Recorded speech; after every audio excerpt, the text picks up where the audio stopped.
कुछ ज़रूरी जाँचें जो हर एक किडनी फेलियर के पेशेंट को करवानी ही चाहिए। जब हम किडनी फेलियर की बात करते हैं, इसको हम कैसे जान सकते हैं कि आपकी किडनी कितना डैमेज उठा रही है? ये लैब इन्वेस्टिगेशंस की मदद से, खून की जाँचों की मदद से या आपकी यूरिन की रिपोर्ट की मदद से या आप कुछ ऐसी इन्वेस्टिगेशन होती है जिसमें पता चलता है कि किडनी का साइज़ क्या है, कितना नुकसान उठा रही है और बताता है कि किडनी कितना डैमेज इस समय उठा रही है, क्या कंडीशन किडनी की है। इस वीडियो में हम बात करेंगे हर एक लैब इन्वेस्टिगेशन की इम्पोर्टेंस के बारे में कि क्यों ये टेस्ट करवाने ज़रूरी है। जब भी मेरे पास कोई पेशेंट आता है, जब मैं उन्हें इम्पोर्टेंस बताती हूँ किसी भी टेस्ट की, तो वो ज़रूर करवाते हैं, निगलेक्ट कभी भी नहीं करते। तो ये ज़रूरी होता है पेशेंट के लिए जानना कि टेस्ट की इम्पोर्टेंस क्या है, क्योंकि कभी कभार पेशेंट्स को क्या लगता है डॉक्टर ने बहुत सारे लंबे चौड़े टेस्ट लिख दिए हैं, इसकी क्या ही इंपॉर्टेंस है, पैसे बनाने के लिए लिख रहा है, बट ऐसा नहीं होता है। आपकी कंडीशन को देखते हुए हम कुछ जो भी आपको टेस्ट रिकमेंड करते हैं वो इसलिए ज़रूरी होते हैं ताकि आपकी किडनी इस समय किस कंडीशन में है उसका अंदाज़ा हम लगा सकें। आइडिया हम आपके सिम्टम्स को देखकर, साइंस को देखकर लगा सकते हैं, बट कुछ चीज़ें आपके लैब इन्वेस्टिगेशंस के अंदर या खून की जांचों के अंदर ही पकड़ में आती है। कभी कभार पेशेंट की कंडीशन बहुत ख़राब लग रही होती है फिजिकली, बट लेवल्स उतने ज़्यादा नहीं होते। और कभी कभार क्या होता है, फिजिकली वो बहुत एसिम्प्टोमेटिक होता है, कोई सिम्टम नहीं दे रहा होता है, लेकिन जहाँ तुरंत डायलिसिस के लिए भागना पड़ता है। तो ये सारी कॉम्प्लिकेशंस ना आए, इसलिए इनिशियली हमें एवरी मंथ अपना लैब इन्वेस्टिगेशंस का वो करवाना बहुत इंपॉर्टेंट हो जाता है। सबसे पहले है किडनी फंक्शन टेस्ट, जिसे हम केएफटी या आरएफटी भी कहते हैं, रीनल फंक्शन टेस्ट भी कहते हैं। इसमें सिर्फ आपको क्रिएटिनिन नहीं करवाना, इसके अंदर सारे इलेक्ट्रोलाइट्स भी आ रहे होते हैं।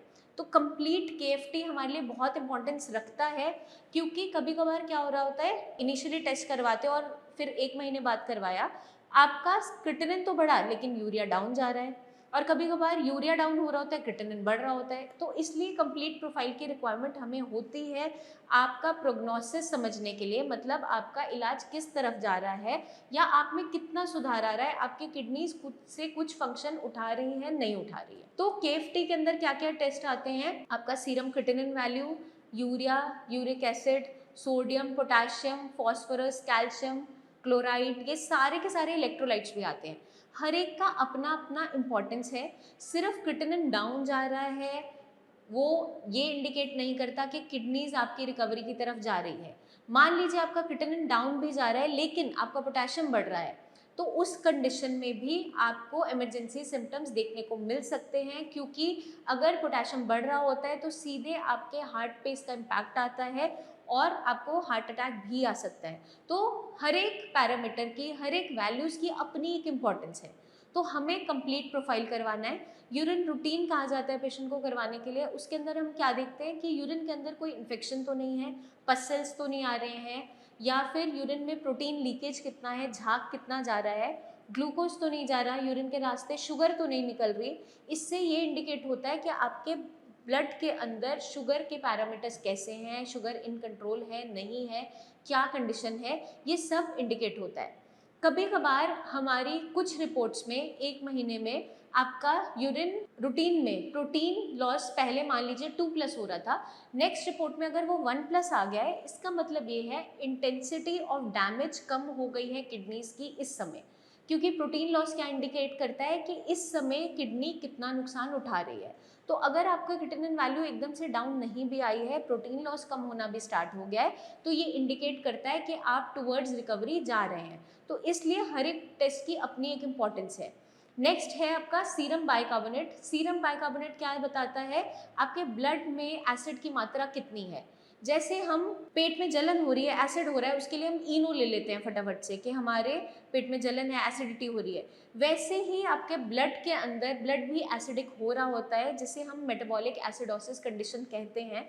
उसको न्यूट्रलाइज करने के लिए हम बेकिंग सोडा का इस्तेमाल करते हैं, सोडियम बाइकार्बोनेट की टैबलेट्स है उसका यूज़ करते हैं। बट उसकी डोजेज कैसे सेट करनी है, वो कैसे आप जज कर सकते हैं, इस टेस्ट को करवा के। इस टेस्ट की जो नॉर्मल वैल्यूज होती है वो 22 to 29 होती है। अगर 22 से बिलो है लेवल्स, आपका मान लीजिए 18 है, 15 है, तो आपकी बॉडी एसिडिक हो रही है। तो उस समय हमें जो आपकी सोडियम बाइकार्बोनेट की टैबलेट की डोजेस हैं, उसको मॉनिटर करना होता है, रेगुलेट करना होता है, इसलिए इस टेस्ट की इम्पोर्टेंस है ताकि हमारी किडनीज अच्छे से रिपेयर ले सके। नेक्स्ट है आपका हीमोग्लोबिन या कंप्लीट ब्लड काउंट।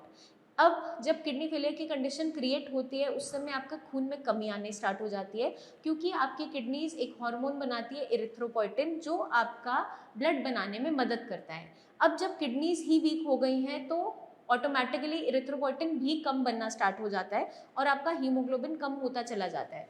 और जब हीमोग्लोबिन फॉल करता है तो पेशेंट की बॉडी में सूजन होना, कमज़ोरी होना, थकावट होना, सांस लेने में तकलीफ होना, ये सारी कंडीशंस तैयार होती है। हमें आपकी हीमोग्लोबिन वैल्यूज़ पता होनी चाहिए, क्योंकि उसी के अकॉर्डिंग हम आपकी सप्लीमेंटेशन करते हैं। आपका आयरन की डोजेज लगानी है, आपका इरिथ्रोपोइटिन का इंजेक्शन लगाना है या खून बढ़ाने का इंजेक्शन लगाना है, वो किस हिसाब पे, किस बेसिस पे एक डॉक्टर डिसाइड करता है, वो इन्हीं लैब इन्वेस्टिगेशंस को नज़र रखते हुए करता है। ये सारी की सारी लैब इन्वेस्टिगेशंस बहुत इंपॉर्टेंट होती है किडनी फेलियर के पेशेंट के लिए। अब एक और, अगर हमें इंटरनली किडनी को देखना है तो आप क्या करवा सकते हैं, अपना एक अल्ट्रासाउंड होल एब्डोमेन करवा सकते हैं या फिर किडनी यूरेटर ब्लैडर का करवा सकते हैं, KUB। इसमें क्या पता चलता है, आपके किडनी का साइज़ क्या है, कोई गांठें तो नहीं बनी है किडनी पे, या किडनी छोटी तो नहीं हो रही है, या कोई ऑब्स्ट्रक्शन तो नहीं है। कुछ ना कुछ कन्फर्मेटरी टेस्ट होते हैं, डायग्नोसिस बनाने में एक डॉक्टर को बहुत ज़्यादा मदद करते हैं। इसलिए हमेशा आप कभी भी विजिट करोगे डॉक्टर के पास तो पहले ये सारी जांचें वो आपके पेपर पे लिख के देता है और आपको बोलता है इन टेस्ट के साथ हमारे पास रिव्यू कीजिए।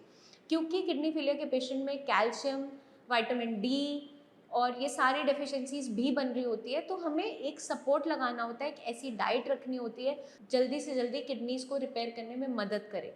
तो हम कब जज कर सकते हैं आपकी कंडीशन को, आपके साइंस एंड सिम्टम्स को जानकर, आपकी लैब इन्वेस्टिगेशन ब्लड रिपोर्ट्स को देखकर, आपके अल्ट्रासाउंड को देखकर, और इन्हीं सारे पैरामीटर्स के साथ आगे आपका लाइन ऑफ ट्रीटमेंट बनाया जाता है, जिससे आप टुवर्ड्स रिकवरी जा सकते हैं। आपकी जो प्रोग्रेशन ऑफ डिजीज़ बहुत जल्दी जल्दी हो रहा है उसको हम स्लो डाउन करवा सकते हैं, किडनीज की फंक्शनैलिटी को बढ़ा सकते हैं। जब भी आप हमारे पास आते हैं, हम लोग आपकी पूरी हिस्ट्री लेते हैं। साइंस एंड जीवनी में जब आप आते हैं तो पहले देखा जाता है रूट कॉज क्या रहा किडनी फेलियर के पीछे, उसके according line of treatment plan किया जाता है। आई होप ये वीडियो आपको मदद करेगी जानने में इम्पोर्टेंस क्या है इन लैब इन्वेस्टिगेशंस की। आपके माइंड में कोई भी डाउट्स है तो आप हमसे ज़रूर पूछिए। आपको ये टेस्ट कौन सी जांचें करवानी है, कैसे करवानी है, वो आप कमेंट करके हमसे कमेंट सेक्शन में भी पूछ सकते हैं, या आप डायरेक्टली हमारी टीम ऑफ डॉक्टर्स से खुलकर बात कर सकते हैं, या आप क्लिनिक में आकर मुझसे मिल भी सकते हैं। आपने ऑलरेडी कोई रिपोर्ट्स करवाई थी बट समझ में नहीं आ रहा क्या दिक्कत आ रही है, आप इन सारी रिपोर्ट्स के साथ भी क्लिनिक पे विजिट कर सकते हैं। जल्दी मिलेंगे नेक्स्ट वीडियोज़ में, तब तक के लिए आई होप ये वीडियो आपको एजुकेट करेगी, अवेयर करेगी कि हर एक टेस्ट की इम्पोर्टेंस क्या है, ये ऐसे ही नहीं लिखे जाते, क्यों ये ज़रूरी है एवरी मंथ करवाने, ताकि आप अपनी जो रिकवरी है उसको जल्दी से जल्दी ले सकें, आगे जो प्रोग्रेशन हो रही है बीमारी की उसको स्लो डाउन कर सकें। अपना खास ध्यान रखिए, टेक केयर।